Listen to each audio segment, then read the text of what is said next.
Hello my dear student, Siddharth classes में आप सभी लोगों का स्वागत है। आज हम पढ़ेंगे सामाजिक विज्ञान के अति महत्वपूर्ण 10 प्रश्नों को जो हर परीक्षा में आते हैं, बोर्ड एग्जाम के हर पेपर में आते हैं। और इसको हम एक क्रम से जानेंगे और आज सामाजिक विज्ञान के एनालिसिस के बारे में भी जानेंगे। यूरोप से जो राष्ट्रवाद है लगभग में इस साल हटा हुआ है, लेकिन कुछ चीज़ों को रखा गया है, जिनमें पहला प्रश्न है यूरोप में राष्ट्रवाद के विकास में संस्कृति का क्या योगदान था। अब इस प्रश्न का उत्तर देखें तो यूरोप में राष्ट्रवाद के विकास में संस्कृति के योगदान यानी कैसे कैसे योगदान थे, पहले योगदान के बारे में जानें। प्रथम उदाहरण के रूप में हम रूमानीवाद नामक सांस्कृतिक आंदोलनों को ले सकते हैं।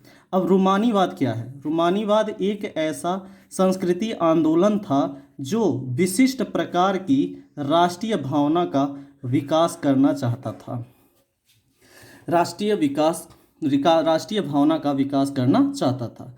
अगर दूसरे एग्जाम्पल की बात करें तो द्वितीय उदाहरण के रूप में हम बोलियों को ले सकते हैं। बोलियां कैसी?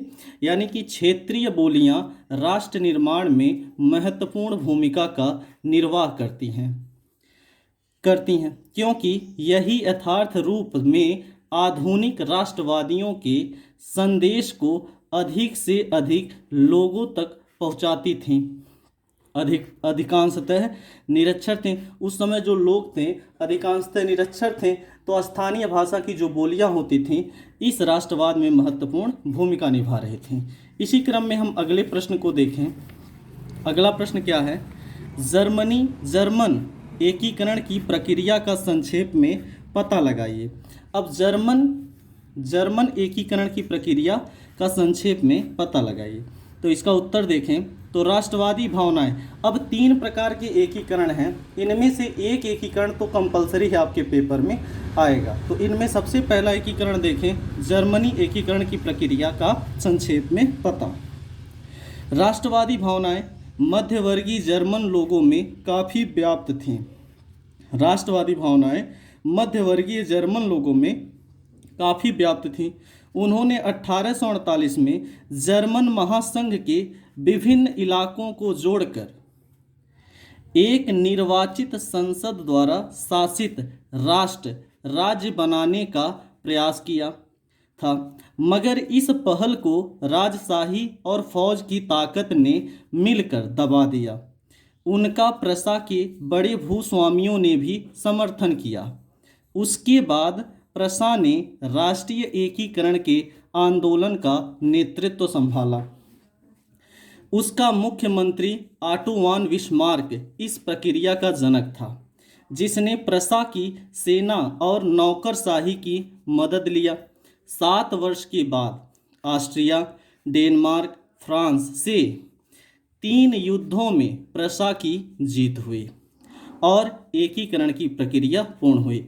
इससे कम शब्दों में आपको कहीं यह देखने को नहीं मिल सकता है। तो जर्मनी एकीकरण, इनमें 3 एकीकरण हैं, आप इन तीनों को अच्छे से पढ़ लीजिएगा, लेकिन उसमें 100% आने की संभावना है जर्मनी एकीकरण की प्रक्रिया।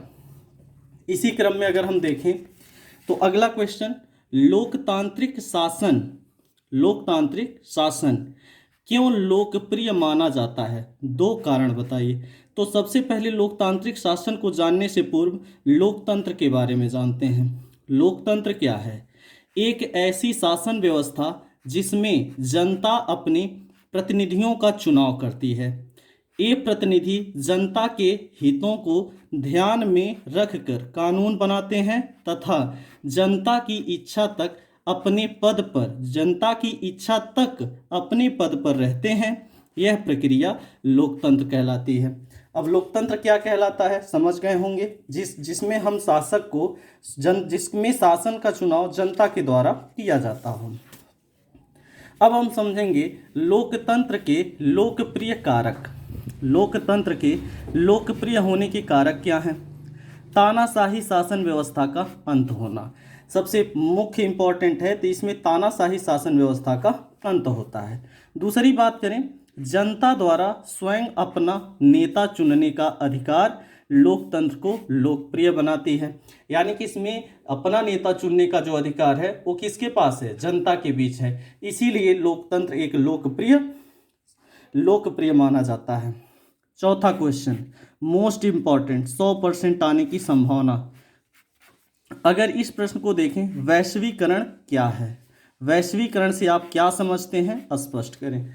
वैश्वीकरण क्या है, अब देखिए ध्यान से। वैश्वीकरण का अर्थ होता है एक ऐसी व्यवस्था जिनमें किसी भी देश की अर्थव्यवस्था को विश्व की अन्य अर्थव्यवस्थाओं से विदेशी व्यापार एवं विदेशी निवेश के द्वारा जोड़ा जाता है। वैश्वीकरण के कारक आज विश्व में विभिन्न देशों के बीच वस्तुओं, सेवाओं, तकनीकी तथा श्रम का आदान प्रदान हो रहा है। इस कार्य में बहुराष्ट्रीय कंपनियां बड़ी महत्वपूर्ण भूमिका निभाती हैं। जब वे अपनी इकाइयां संसार के विभिन्न देशों में स्थापित करती हैं तो यह क्रिया क्या कहलाता है, वैश्वीकरण कहलाता है। परीक्षा की दृष्टि से वैश्वीकरण अत्यधिक इम्पॉर्टेंट क्वेश्चन है, ध्यान से पढ़िएगा। इस चैप्टर से इस प्रश्न के बनने की संभावना सबसे अधिक है। इसी क्रम में हम बात करें पांचवा क्वेश्चन। पांचवा क्वेश्चन क्या है, उपभोक्ता जागरूकता की आवश्यकता पर प्रकाश डालिए। या इसी प्रश्न को एक अन्य रूप से पूछ सकता है, वे कौन कौन से कारक हैं जिनके द्वारा बाजार में उपभोक्ताओं का शोषण किया जाता है। उपभोक्ताओं का क्या किया जाता है, शोषण किया जाता है। तो अगर हम ध्यान दें तो व्यापारी, दुकानदार और उत्पादक कई तरीकों से उपभोक्ताओं का शोषण करते हैं। अतः उपभोक्ताओं का जागरूक होना अति आवश्यक है। उपभोक्ताओं को शोषित करने के कुछ प्रमुख तरीके, कैसे कैसे उपभोक्ताओं का शोषण किया जाता है, आइए इसके बारे में जानें। मापन त्रुटि।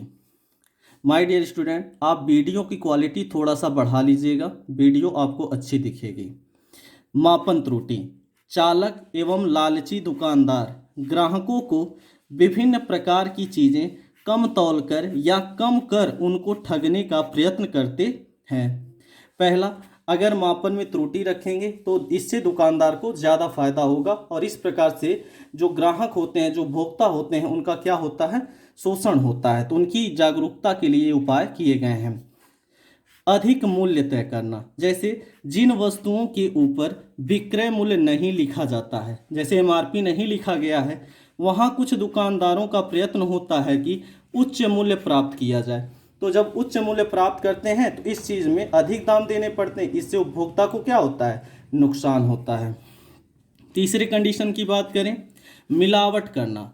लालची दुकानदार अत्यधिक लाभ प्राप्त करने के लिए सामान में मिलावट कर वस्तुओं को उच्च मूल्य पर बेचकर अधिक लाभ प्राप्त करते हैं। क्या करते हैं, मिलावट करके भी अत्यधिक लाभ कमा लेते हैं। आगे देखें, सुरक्षा उपायों की अवहेलना, मोस्ट इम्पॉर्टेंट पॉइंट है, ये सबसे इम्पॉर्टेंट है। चूंकि कुछ उत्पादक वस्तुओं को बनाते समय सुरक्षा नियमों का पालन नहीं करते, जिससे ग्राहक कभी कभी बहुत बड़ी दुर्घटना का शिकार हो जाते हैं। क्या हो जाते हैं, बहुत बड़ी दुर्घटना का शिकार हो जाते हैं। जैसे कुकर बनाते समय सीटी पर ना ध्यान देना, ये सारी चीज़ें होती हैं। बहुत सारी चीज़ें हैं जिनसे मिलावट की वजह से या सुरक्षा नियमों का पालन न करने की वजह से किसका नुकसान होता है, उपभोक्ताओं का नुकसान होता है। इस क्रम में ऐसे बहुत से कारण हैं जिनमें उपभोक्ताओं का शोषण किया जाता है। अगर हम अगले प्रश्न की ओर चलें,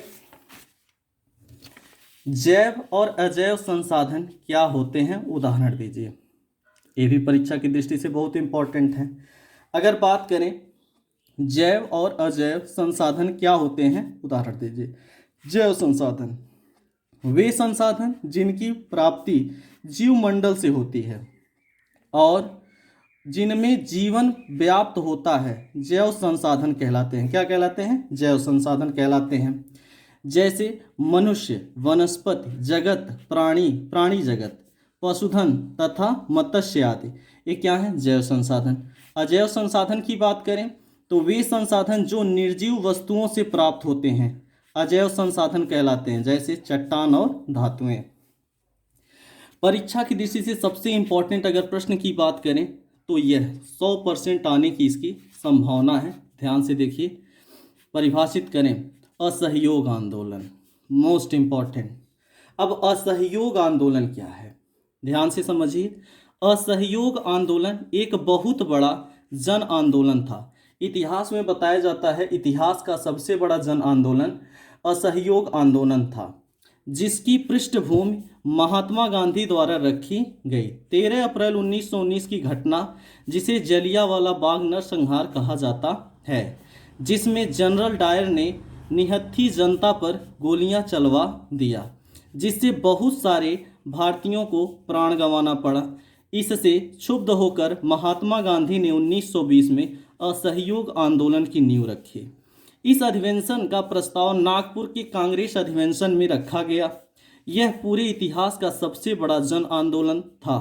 किंतु 5 फरवरी 1922, यह डेट याद रखिएगा, 5 फरवरी 1922 को गोरखपुर के चौरी चौरा नामक स्थान पर उग्र जनता ने पुलिस वालों को थाने में बंद कर आग लगा दी, जिससे उसमें उपस्थित सभी पुलिस को अपने जान से हाथ धोना पड़ा।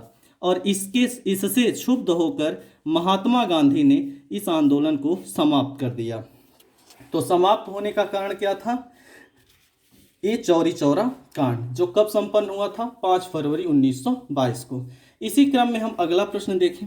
अगले क्रम को देखो तो सविनय अवज्ञा आंदोलन, इस आंदोलन के बारे में जाने। 1930 में महात्मा गांधी ने वायसराय लॉर्ड इरविन को एक पत्र लिखा।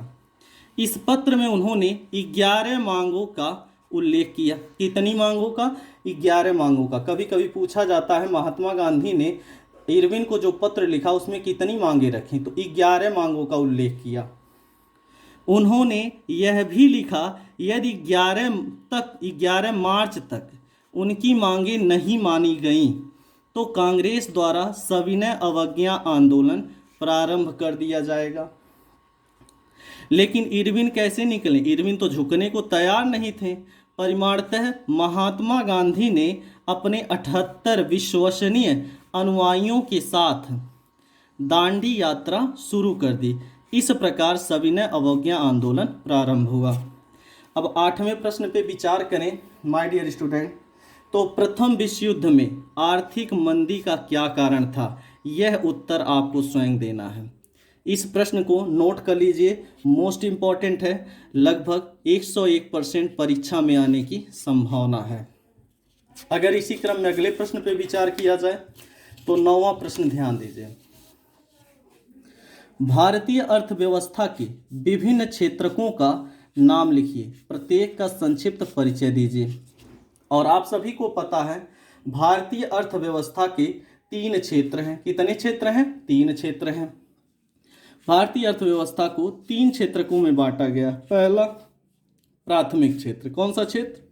प्राथमिक क्षेत्र। जिस सेक्टर में होने वाली आर्थिक क्रियाओं, यानी कि जिस सेक्टर में होने वाली आर्थिक क्रियाओं द्वारा मुख्य रूप से प्राकृतिक संसाधनों के इस्तेमाल से उत्पादन होता है, यानी कि जिनमें प्राकृतिक संसाधन होते हैं, जैसे कृषि, क्या होते हैं? कृषि, जैसे कृषि होता है, खनन होता है, ये आदि, पशुपालन होता है, यानी कि जैसे मत्स्य पालन होता है। ये सारी चीज़ें किस में आती हैं? प्राथमिक क्षेत्र के अंतर्गत आती हैं। बात करें द्वितीयक क्षेत्र की, सेकेंडरी सेक्टर को, तो जिस सेक्टर में विनिर्माण, मोस्ट इंपॉर्टेंट शब्द, विनिर्माण के द्वारा उत्पादों को अन्य रूपों में बदला जाता है, उसे हम क्या कहते हैं? द्वितीयक क्षेत्र कहते हैं। जैसे लोहा, इस्पात उद्योग, ऑटोमोबाइल इत्यादि। ठीक है। तृतीयक क्षेत्र के बारे में बात करें, जिस सेक्टर में होने वाली आर्थिक क्रियाओं के द्वारा अमूर्त वस्तुएं प्रदान की जाती हैं, इसे सेवा क्षेत्र भी क्या कहते हैं? क्या कहते हैं? इसे सेवा क्षेत्र भी कहते हैं, कहा जाता है या कहते हैं। जैसे यातायात, सूचना प्रौद्योगिकी, प्रबंधन, सलाह इत्यादि। ये सारी चीज़ें क्या हैं? तृतीयक क्षेत्र में आती हैं, जिसे सेवा क्षेत्र कहते हैं। ठीक है। इसी क्रम में हम अगले प्रश्न पर विचार करें तो अगला प्रश्न हमारा क्या है? आग्नेय तथा कार्यांतरित चट्टानों में खनिजों का निर्माण कैसे होता है। आपको एक सूचना दें, ये जितने भी प्रश्न यहाँ पर लिए गए हैं यह 70% के जो पाठ्यक्रम बचे हुए हैं इस समय 2022 और 23 के सत्र के लिए और 21-22 जो इस समय आपका सत्र चल रहा है जिसमें आप पेपर देंगे, इस सत्र के लिए इन प्रश्नों को ही रखा गया है। यह परीक्षा की दृष्टि से अति महत्वपूर्ण है। कृपया वीडियो को पूरा देखें और प्रश्न का सॉल्यूशन देखें और जो यहाँ वर्क दिया जाए जिसे आपको स्वयं करना है उन प्रश्नों पे गौर करें। ये अति महत्वपूर्ण प्रश्न हैं जिनको इसमें वीडियो लंबा ना हो इसलिए इनको मैंने आपके लिए छोड़ दिया है। तो आगे देखें, आग्नेय तथा कार्यान्वित चट्टानों में खनिज दरारों, जोड़ों, भ्रंशों व बीबरों में मिलते हैं। छोटे जमाव सिराओं के रूप में और बृहत जमाव परत के रूप में पाए जाते हैं। इसका निर्माण भी अधिकतर उस समय होता है जब एक तरल अथवा गैसीय अवस्था में दरारों के सहारे भूपृष्ठ की ओर धकेले जाते हैं। ऊपर आते हुए ये ठंड होकर जम जाते हैं। मुख्य धात्विक खनिज जैसे जस्ता, तांबा, जिंक और सीसा इत्यादि। आग्नेय तथा कार्यान्वित चट्टानों में खनिजों का निर्माण कैसे होता है। लगभग में यह प्रश्न कई बार बोर्ड एग्जाम में आया हुआ प्रश्न है और इस प्रश्न को आप ध्यान से देखेंगे। तो एक बार फिर से हम इस पर चर्चा कर दें तो आग्नेय तथा कार्यान्वित चट्टानों में खनिज दरारों, जोड़ों, भ्रंशों व बीबरों में मिलते हैं। छोटे जमाव सिराओं के रूप में और बृहत जमाव परत के रूप में पाए जाते हैं। इसका निर्माण भी अधिकतर उस समय होता है जब ये तरल अथवा गैसीय अवस्था में दरारों के सहारे भूपृष्ठ की ओर धकेले जाते हैं। ऊपर आते हुए ये ठंड होकर जम जाते हैं। मुख्य धात्विक खनिज जैसे जस्ता, तांबा, जिंक और सीसा। यह अगली प्रश्न को देखें, बहुउद्देशीय परियोजनाओं से होने वाले लाभ एवं हानियों की तुलना कीजिए। ये भी आपको स्वयं करने हैं। तो माय डियर स्टूडेंट, वीडियो आपको कैसा लगा कमेंट करके ज़रूर बताइएगा। अगर आप चाहते हैं इसका पार्ट 2 आए तो भी कमेंट में लिखिएगा। धन्यवाद। जय हिंद।